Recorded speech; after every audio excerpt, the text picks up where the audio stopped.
அனைவருக்கும் வணக்கம். தமிழ்நாடு அறிவியல் இயக்கம் சார்பாக அனைவருக்கும் உலக பெண்கள் தின நல்வாழ்த்துக்கள். இந்த பெண்கள் தினத்தில் நாம் பெண்கள் ஏன் அறிவியல் துறைக்கு வரணும், அறிவியல் ஆய்வுகளில் ஈடுபடணும், அறிவியலில் ஏன் ஒரு முனைப்பை காமிக்கணும் அப்படிங்கிறத பொறுத்து ஒரு சில விஷயங்களை நாங்கள் பகிர்ந்துக்கணும்னு நினைக்கிறோம். இப்போது பொதுவாக நம்ம ஏன் பெண்கள் அறிவியலுக்கு வரணும் அப்படின்னு கேட்டால் நிறைய என்ன பதில் சொல்லுவாங்கன்னா, நிறைய பெண்கள் ஆய்வுத்துறைகளில் இல்லை, அறிவியல் சார்ந்த துறைகளில் இல்லை, அதனால் பெண்கள் வரணும் அப்படின்னு சொல்லுவாங்க. இது ஒரு சரியான பதிலாக நமக்கு தெரிஞ்சாலும், ஆனால் இன்னும் நிறைய ஆழமான பதில்களுமே நம்ம இதில் எடுத்துக்கும் போது நம்ம அதனுடைய தீவிரம் என்னன்னு புரிஞ்சுப்போன்னு நினைக்கிறேன். இப்போது அறிவியல் ஆய்வுகளில் ஒரு ஆராய்ச்சியாளராக பெண் இல்லை அப்படிங்கிறது மட்டும் இங்கே பிரச்சனை இல்லை. அறிவியல் ஆய்வுகளில் ஒரு சாம்பிளாக கூட பெண்களுடைய எண்ணிக்கை ரொம்ப ரொம்ப குறைவாக இருக்குது. அதனால் நிறைய பிரச்சனைகள் உருவாயிருக்கு அப்படிங்கிறத சமீபத்தில் நிறைய இப்போ நம்ம உணர ஆரம்பிச்சிருக்கோம் அப்படின்னு ஆய்வுகள் சொல்கிறாங்க. நான் இப்படி என்ன சொல்ல வரேன் அப்படின்றத ஒரு சில உதாரணத்தில் சொல்லி புரிய வைக்கலாம்னு நினைக்கிறேன். இப்போது ஒரு மருந்து கண்டுபிடிக்கிறாங்கன்னு வச்சுக்கோங்களேன். அந்த மருந்து கண்டுபிடிக்கும்போது என்ன பண்ணுவாங்க அப்படின்னா, முதல்ல என்ன வியாதி கண்டுபிடிக்க போகிறோம்னு சரிவாக யோசிச்சு வச்சுருப்பாங்க. இந்த வியாதிக்கு இந்த மாதிரியான ஒரு மருந்து இருக்குமா அப்படிங்கிறத ஆய்வகத்தில் என்ன பண்ணுவாங்கன்னா, நிறைய காம்பினேஷன்ஸில் ட்ரை பண்ணி பார்ப்பாங்க. அதுக்கப்புறமா நிறைய டெஸ்ட் பண்ணி பார்ப்பாங்க லேபில். ஓகே, இதெல்லாம் நல்லா தான் இருக்குது, இது ஒரு நல்ல ஒன் ஆஃப் த பெஸ்ட் அப்படின்னு அவங்க முடிவு பண்ணதுக்கப்புறமா தேவையை பொறுத்து அதுக்கடுத்து அவங்க அனிமல் ட்ரையல்ஸ்க்கு போவாங்க. ஸோ இப்போ அனிமல் ட்ரையல்ஸ்லாம் போய் அதெல்லாம் ஓகே அப்படின்றதெல்லாம் அவங்க ஆய்வாளர்கள் தெரிஞ்சுக்கிட்டதுக்கு அப்புறமா அவங்க அடுத்து ஹியூமன் ட்ரையல்ஸ்க்கு வருவாங்க. ஸோ இப்போ இந்த அனிமல் ட்ரையல்ஸ் தேவையா இல்லையா அப்படிங்கிறதுலையுமே ஒரு சில டிஸ்கஷன்ஸ் இருக்குது. ஆனால் நம்ம அதை விட்டுட்டு இப்போ ஹியூமன் ட்ரையல்ஸ்க்கு எப்படி வராங்கன்றதை பார்ப்போம். இப்போ ஹியூமன் ட்ரையல்ஸ்க்கு வந்ததுக்கப்புறமா என்ன பண்ணுவாங்க அப்படின்னா, இப்போது ஒரு 100 பேர்கிட்ட கொடுத்து பார்ப்பாங்க. ஒரு 100 பேர்கிட்ட கொடுத்து 1000 பேர்கிட்ட கொடுத்து இந்த மருந்து சரியாக தான் வேலை செய்தா அப்படின்னா டெஸ்ட் பண்ணதுக்கப்புறமா அதை கமர்ஷியலைஸ் பண்ணி எல்லாருக்கும் கொடுக்க ஆரம்பிப்பாங்க. இப்போ இந்த 100 மனிதர்கள்கிட்ட கொடுப்பாங்க, 1000 மனிதர்கள்கிட்ட கொடுப்பாங்க அப்படின்னு சொன்னதில் ஒரு பிரச்சனை இருக்குது. என்ன, மனிதர்கள் அப்படின்னா யார்? கிட்டத்தட்ட 50% ஆண்கள் இருக்காங்க, 50% பெண்கள் இருக்காங்கல்ல. ஆனால் ஒரு மருந்து சரியாக தான் வேலை செஞ்சுதா அப்படிங்கிறத டெஸ்ட் பண்ணி பார்க்கும்போது அந்த 100 பேர்கிட்ட கொடுத்தோம், 1000 பேர்கிட்ட கொடுத்தோம், சரியாக வேலை செஞ்சிச்சு அப்படிங்கிறத பொதுவாக பார்க்கும்போது சரியாக இருந்தாலும் அதில் 100ல் 1000ல் சரிபாதியான அளவுக்கு ஆண்களும் பெண்களும் இருந்தாங்க அப்படின்னா இல்லை. இப்போ இருக்கிற ஆய்வுகள் இதை கணக்கில் எடுத்து நிறைய செய்ய ஆரம்பிச்சிட்டாங்க. ஆனால் கிட்டத்தட்ட ஒரு 50 ஆண்டுகளுக்கு முன்னாடி இந்த மாதிரியான ஒரு பார்வை இல்லை. இந்த மாதிரியான பார்வை இல்லை அப்படின்னா ஏன் அர்த்தம், என்ன காரணம் அப்படின்னா, ஒன்று பெண்கள் வீட்டை விட்டு அதிகமாக வெளியில் வரல, இன்னொன்று அந்த சாம்பிள்ஸ்க்கு பெண்களை தேடுறதே கஷ்டமாக இருந்தது.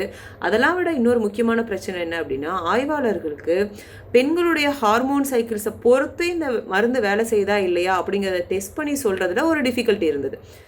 அப்போது கிட்டத்தட்ட உலகத்தில் சரிபாதியான அளவுக்கு இருக்கிற ஒரு பெண்களுக்கு அவங்களுக்கு அந்த மருந்து வேலை செய்தா இல்லையா அப்படிங்கிறத கணக்கில் எடுத்துக்கணும் அப்படின்ற ஒரு விஷயம் கூட ஏன் இல்லாமல் இருந்தது. ஆனால் இப்போ எப்படி மக்கள் அதை யோசிக்க ஆரம்பிக்கிறாங்கன்னா, இப்போது நிறைய பெண்கள் அறிவியல் சார்ந்து சமூகம் சார்ந்து நிறைய வாசிக்கும் போது அதில் ஈடுபடும் போது இதையும் நம்ம கணக்கில் எடுத்து தான் ஆகணும் அப்படிங்கிற ஒரு முனைப்பை இப்போ உலகம் ஃபுல்லாக எல்லோரும் எடுக்க ஆரம்பிக்கிறாங்க.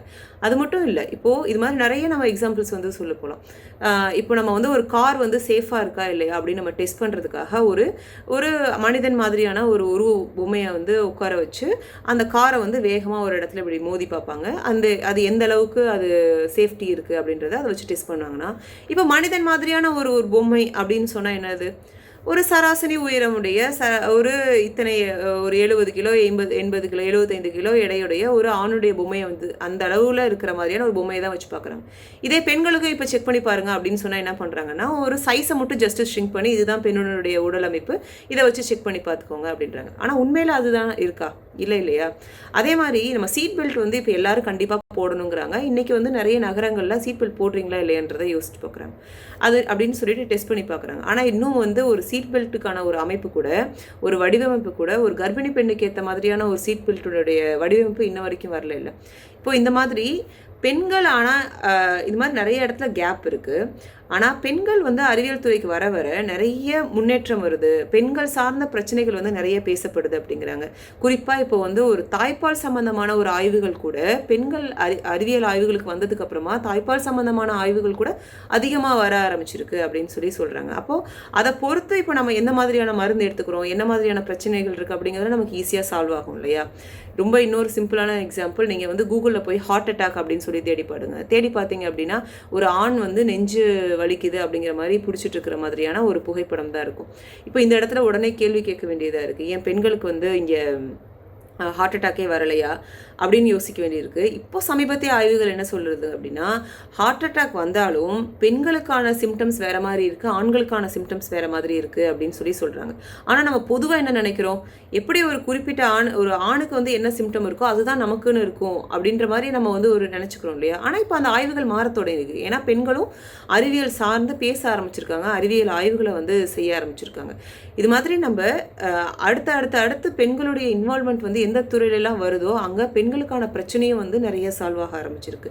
இன்னும் சொல்லப்போனால் ஒரு ஜிடிபி கால்குலேஷனில் கூட இப்போ நம்ம எல்லாரும் வந்து உங்கள் நாடு வளர்ச்சி அடையதா இல்லையா அப்படிங்கிறத ஜிடிபியை வச்சு தானே நம்ம சொல்கிறோம். ஆனால் ஜிடிபி கால்குலேஷனில் கூட ஒரு ஒரு ஒரு ஆஃபீஸில் 10 to 5 இல்லை வந்து 10 to 6, இன்றைக்கி இன்னும் சொல்ல போனால் ஒரு 8 to 5 இந்த மாதிரி நம்ம ஆஃபீஸில் ஒர்க் பண்ணுற டைமில் என்ன ப்ரொடக்டிவிட்டி வந்துச்சோ அது மாதிரி நம்ம நிறைய விஷயங்கள் எல்லாமே அந்த ஆஃபீஸ் சார்ந்து, அதாவது எந்த வேலைகள்லாம் வந்து சம்பளம் பெறக்கூடிய வேலைகள் இருக்கோ அதை பொறுத்து தானே நம்ம ஜிடிபி வந்து கால்குலேட் பண்ணுறோம். இன்னும் ஏன் வந்து பெண்கள் வீட்டில் வந்து சம்பளம் வாங்காமல் அவங்களுடைய உழைப்பு அவ்வளோ இருக்குல்ல, அதனால தானே ஒரு ஆணால் அந்த குடும்பத்தில் இருக்க ஒரு ஆணால் போய் அவ்வளோ நீண்ட நேரம் வேலை செய்ய முடியுது. அப்போது அந்த பெண்களுடைய வேலையுடைய ஒரு அதனால என்ன ப்ரொடக்டிவிட்டி வந்துச்சு அப்படிங்கிறத நம்ம ஒரு ஜிடிபியில் கூட நம்ம கால்குலேட் பண்ண ஆரம்பிக்கல. ஆனால் அதை இப்போ ஏன் பேச ஆரம்பிச்சிருக்கோம் அப்படின்னா, பெண்கள் அறிவியல் பேச ஆரம்பிச்சிருக்காங்க, பெண்கள் வந்து அதே மாதிரி நிறைய சமூகம் சார்ந்து நிறைய பேச ஆரம்பிக்கும் போது இதெல்லாம் நீங்கள் கணக்கில் எடுத்துக்கணும் அப்படின்னு சொல்லி நமக்கு சூழலை வந்து கொஞ்சம் கொஞ்சமாக மாற ஆரம்பிச்சிருக்கு. அதனால் இன்னும் நிறைய பெண்கள் வந்து அறிவியலுக்கு வரணும், சமூகத்தில் வரணும், சமூகத்தை சார்ந்து நிறைய விஷயங்கள் பேச ஆரம்பிக்கணும், அறிவியல் துறைகளில் ஈடுபட ஆரம்பிக்கணும். ஏன் இந்த விஷயம்லாம் ஏன் இன்னும் மாறாமல் இருக்குது அப்படின்றத கேள்வி கேட்க ஆரம்பிக்கும் போது கொஞ்சமாக மாற்றம் வரும் அப்படின்னு சொல்லி நினைக்கிறோம். இந்த தகவல்களை உங்ககிட்ட நாங்கள் தமிழ்நாடு அறிவியல் இயக்கம் மூலமாக பகிர்ந்துக்கணும்னு நினைச்சோம். மிக்க நன்றி. அனைவருக்கும் பெண்கள் தின வாழ்த்துக்கள்.